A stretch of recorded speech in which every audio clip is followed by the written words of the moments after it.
Hello mga kamamis! So, tips lang sa paggawa ng talo.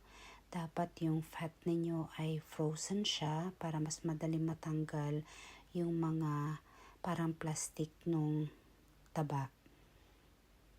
Yan, nakikita nyo yung tinatanggal ko. And then, ito na yung natanggal na mga litid or mga plastic-plastic. Tapos, tinadtad ko yung taba, nilagyan ko ng salt at saka water, and ginamit ko yung pressure cooker para mas mabilis matunaw yung taba niya. So, ayan, kumukulo na. And then, sinalin ko na sa yung seal para sa ganon, matanggal yung impurities ng taba. Jaran! So, ayan na yung talo ko. Bye!